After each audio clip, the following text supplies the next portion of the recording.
Alright, good morning, afternoon, or evening everyone. Today I'm going to be covering the Tier 9 Tech 3 heavy cruiser for the Italian cruiser line, the Brindisi.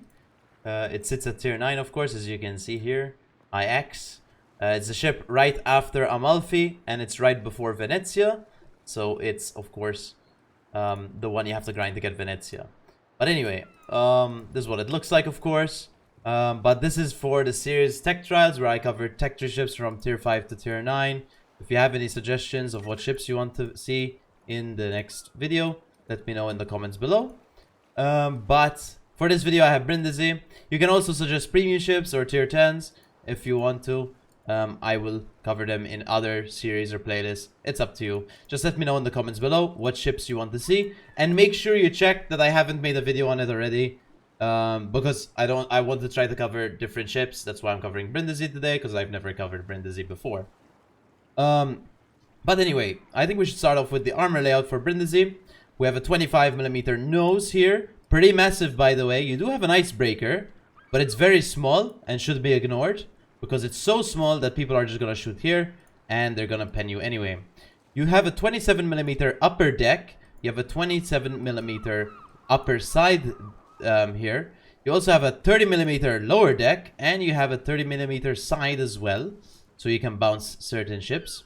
You also have a 25mm aft, which is quite big as well, so you can get overmatched pretty easily through the aft.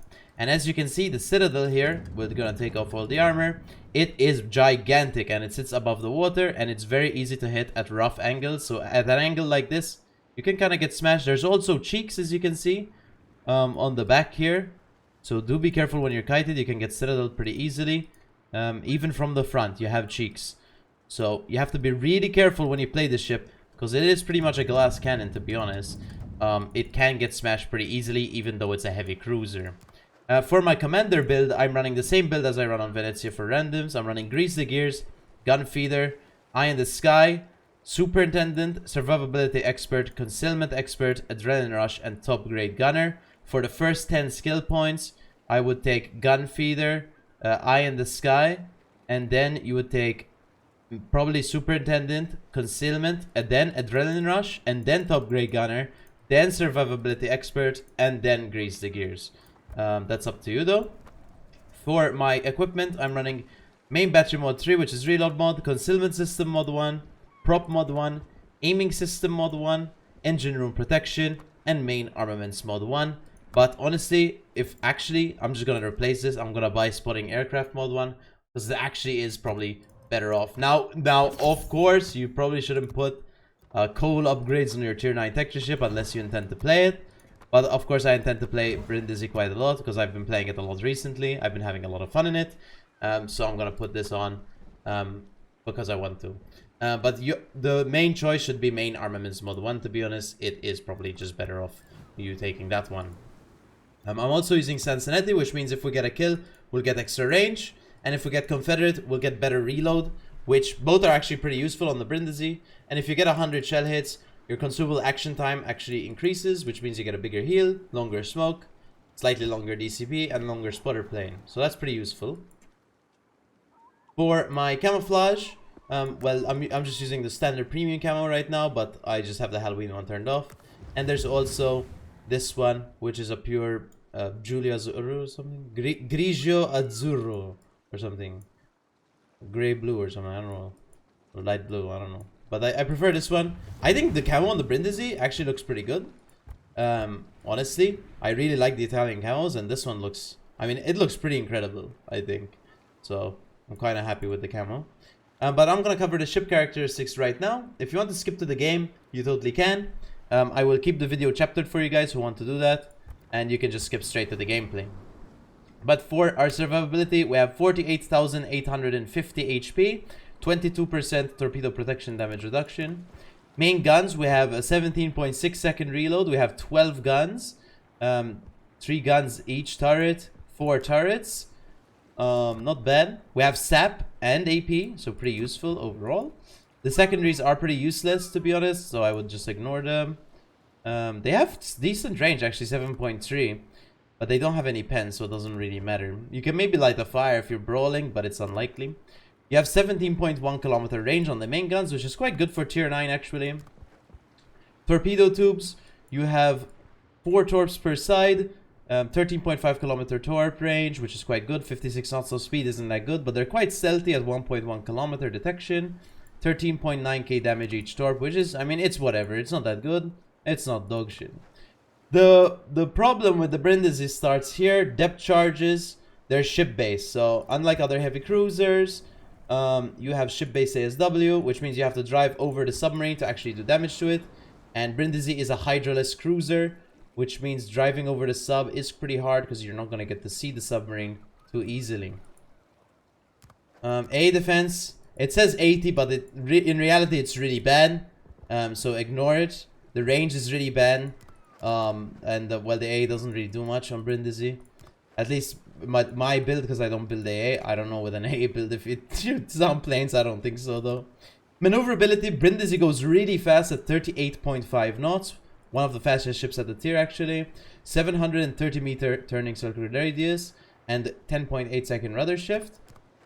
Concealment, we have 12.5 kilometers, sorry, 12.2 kilometers, which isn't really the best, but it's not too bad. It's definitely usable. And your smoke firing penalty, which is really important because we have fuel smoke, is 9.7.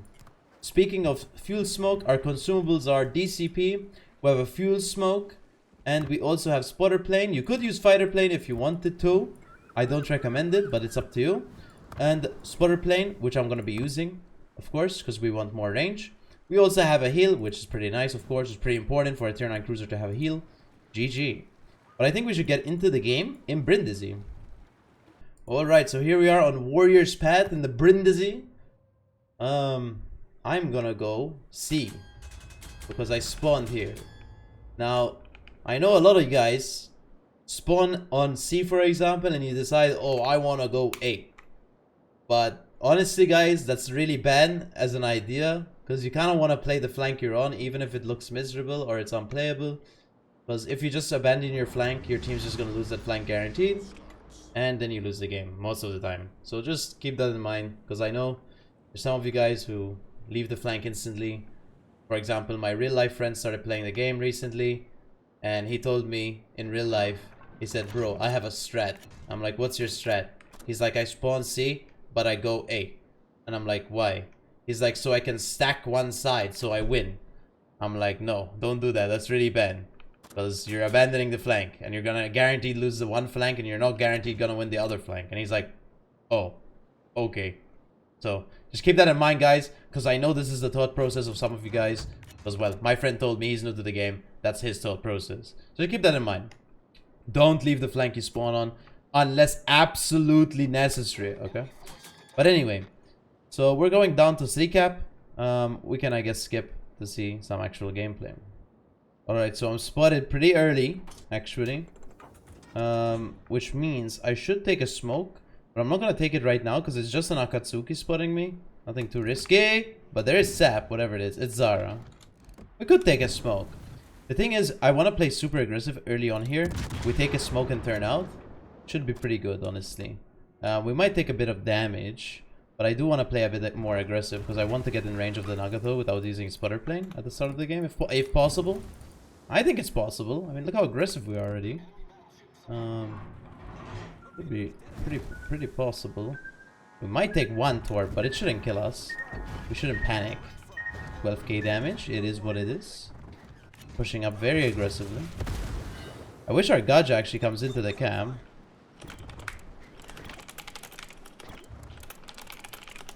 Okay. I told him I'm here to help him. I think he's reversed. No, he's not reversing into the cap. I think he's just leaving the flank, which is okay. Okay. But what we want is to farm this Nagato. Now, the nice thing about this position is we're behind the island from everything else, such as the Sejong, Lenin, whatever that's over there. And there's a Zara as well. But we're also able to free farm the Nagato. The Nagato is the only ship that can shoot me here. So, as long as we angle the ship well, he can only damage us on our 25s. Because we're going to have 30mm armor here. So we should be relatively okay. We got a torpid on the Akatsuki. Sadly, someone smashes the Nagato's mouth. I think it was the Georgia, to be honest. We did actually land a torp on the DD there, which is not too bad. So we kind of traded the Torp for Torp on the Akatsuki. Now, eating the Torp there was not good, obviously. We don't have Hydro on the ship, which is kind of the main issue. I wouldn't recommend you guys do what I did there. I think I was just being greedy because it's tier 7 match. But if you're in a tier 10 match, do not do that. Because let's say it was a Shima instead of an Akatsuki, bro. You're going to take 2 Torps, 3 Torps. You'll die instantly. So don't do that. But in this situation, I felt like I could. Because I don't know. I felt like, guys. It was a feeling I had, you know? So I can. But you shouldn't. Trust. I'm going to go for the Akatsuki here. Finish him off. And then we kill Nagato later. Boom! Sap. Boom! Sap. I'm gonna switch back to Nagato here. We might get our second kill. So we do get a range increase here, which is super nice. Super required, actually. So we can actually kill the Nagato without spotter plane. We are gonna walk away, because the Akatsuki definitely torped us, because he was full broadside. And then we're gonna try launch torps on the Lenin by doing this. Oh, no. It's okay. We'll finish him off anyway. It doesn't matter. Shoot him anyway. Where's the Lenin looking? Not at us. Perfect. We're gonna angle away from the Lenin just in case. I'm actually gonna load AP for a salvo. This is why having Sansanete is actually really useful. No! Dude, that Nagato, man. He's trolling me. 1 second, guys. I'm busy. 1 second, bro. I'll handle you. Give me a sec. I'll rotate guns back on the Nagato for the 50th time, guys. We get triple Citadel on the Sejong, which is really good. A question I had on stream is when should you use AP on Brindisi? It's on broadside cruisers at 10 kilometers, 12 kilometers or less, to be honest. Not every cruiser. Only cruisers you can definitely Citadel if possible. For example, yesterday I smashed the Des Moines with 14 Citadels. I got 3 pens on him. He's healing. No! I let him live for too long. It's my fault, to be fair. It is what it is. We learn from our mistakes and we get better over time, right? So we did let the Nagato live, which is quite unfortunate because we kind of missed out on our second kill of the game. And honestly, instead of shooting the Nagato, we should have actually shot the Sejong for the second salvo. We probably could have finished him off there, to be honest. But you know what? It is what it is. We can't play a perfect match. This is live commentary. So we are playing it to the best of our abilities, but we are making mistakes, and that's okay to admit. Even we make mistakes. Super unicorns. Sometimes we make mistakes as well. I'm gonna run at the smoke, which could actually be a mistake, but at the same time, I need damage. I feel like getting damage. Oh! Sorry, that was really loud, but I'm really excited right now. There's a carrier, guys, that I can sap. I can't sap Citadel him, but I can sap him down. So this is gonna be really exciting. Especially for those of you guys who don't like carriers. It should be relatively exciting for you guys. Maybe in the comments, I don't know. We'll see. 4 torpid protections? Come on, man. Spot it, spot it, spot it. Come on. Come on, king.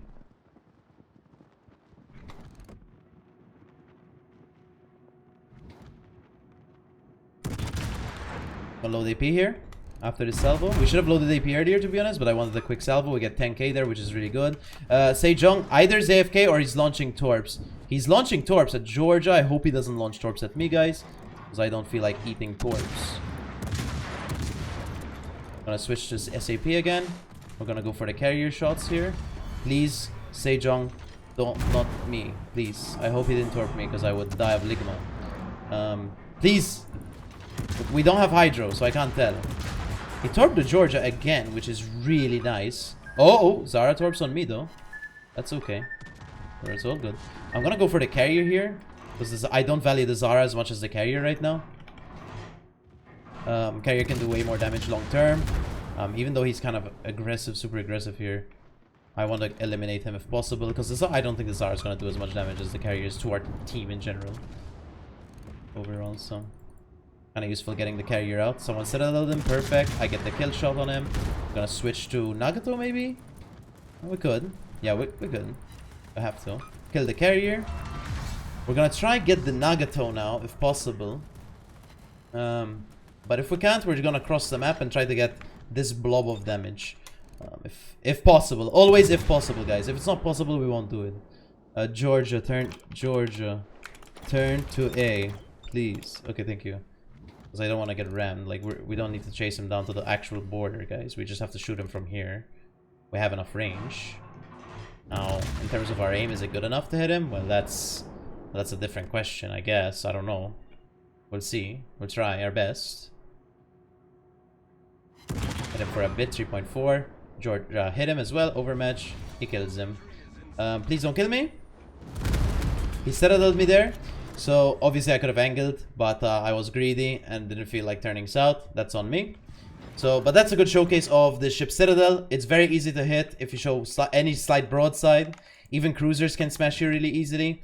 Basically, treat Brindisi armor like light cruiser armor, to be honest. And try to be as angled as possible with it, honestly. Because it is really squishy, to be honest. But that's pretty much it. I'm going to try cross the map in time. If I can't, I'll just skip to the score. But yeah. Alright, we should have enough range here, actually, on the Alsace. I just want 120k if possible. My average was really bad in Brindisi, like a few days ago. But I played like 10 games in it yesterday with 140k average yesterday. So we played it really well. We went from 87k average to 105k average in just a span of 10 games, which isn't too bad. But obviously I want to keep improving it. That's why I'm playing Brindisi a lot. I just kind of want to improve my stats in it. I don't have a lot of games in it either, so it's not too hard to improve the stats in it, especially if you play at a constant superior income level in it. But 3 kills is pretty good. This ship, honestly, I have a lot of fun playing it, actually. The reason I'm playing it in randoms randomly is not just to improve the stats in it, but mostly it just feels really fun to play. And I've been playing a lot of Colombo recently, so I'm getting used to these sap ships a lot. Brindisi just feels really comfortable. It is really squishy, yes. But even against super ships, for example, yesterday I was playing against Pot 3. I farmed it pretty well, actually. I sat at longer ranges. I was ducking, diving, juking, using smokes or whatever. This game, sadly, we didn't really get to showcase the use of the smoke, so I'm gonna just use it right now just to show it.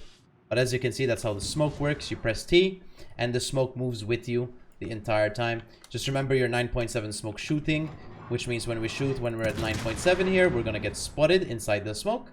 Anything closer than 9.7. Anything above 9.7, you won't be getting spotted, so you can just chillax, to be honest. Alsace seems to be dying. Yes, he's dead. So we're gonna switch to the Harlem instead. We're up to 130k damage, which is pretty good, actually, for Brindisi. I think the goal average would be around 120k. I believe 120k would be pretty good for Brindisi overall. Anything below, I mean, it's still okay. For an average player, I mean, anything over 100k is pretty good, for sure, I think. But in terms of what I'm working on, I want it to be at least, for myself, at least 120k damage. It's not there yet, because well, I played Brindisi when it came out, and I was really bad at it when it came out. Like, I just couldn't play it. But, well, nowadays, it feels really easy to get damage in this thing, to be honest. You just shoot every few seconds or so, and you get damage. You get a kill, you get more range, you get Confederate, you get better reload. The sap does a lot of damage consistently, especially in tier 9 matchmaking. For example, you get tier 7s or tier 8s and tier 9s. You'll do a lot of damage with the sap. Even against tier 10s, you can do a lot of damage. Even against certain super ships, you do a lot of damage. So, honestly, it's a pretty good ship to play. It can be pretty fun. So, I'm pretty happy about playing this thing, to be honest, overall. But that's pretty much the game. So, let's take a look at the score. So we ended up doing 145,000 damage, 176 shell hits, 1 torp hit, 4 kills, 3 citadels. We got first blood as our only achievement. Team score, we ended up getting top of the team with 2.4k base XP. Not bad overall, to be honest. George has played pretty well, so we'll compliment him as well. He got 2k base. Detailed report. We ended up doing 34k damage on the Sejong, 19k on the Enterprise, 11k on the Akatsuki, 2k on the Rhone, and then some damages on the battleships, etc. As you can see, most of our damage came from SAP, some of it came from AP, and we also got a 7.5k torp on the Akatsuki. So we're kind of lucky with the torp.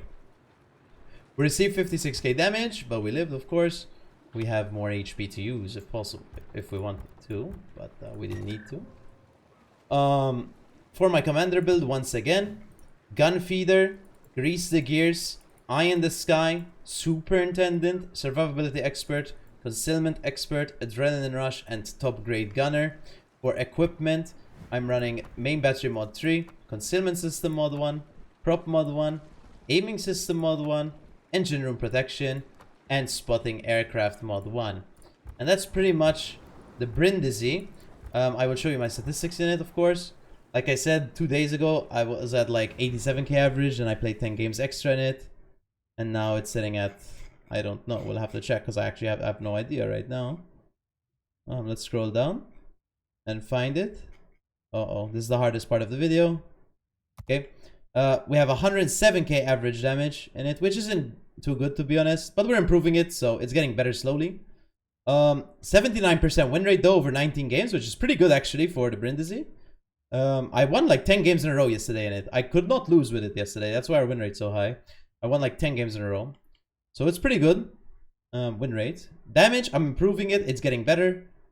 So I'm pretty happy with that result. But overall, what do I think of the Brindisi? I actually think it's quite a good ship. When it came out, I didn't like it back then. But I wasn't even a streamer back then when it came out. So I didn't really give an opinion on it because I didn't do anything. I didn't have a channel or anything. But nowadays, I enjoy it quite a lot actually. I enjoy playing it. That's why I've been playing it a lot recently. And I hope you guys also enjoy watching the Brindisi. But that's pretty much the Brindisi video. Let me know what you think of the Brindisi. Let me know if you enjoy it or not.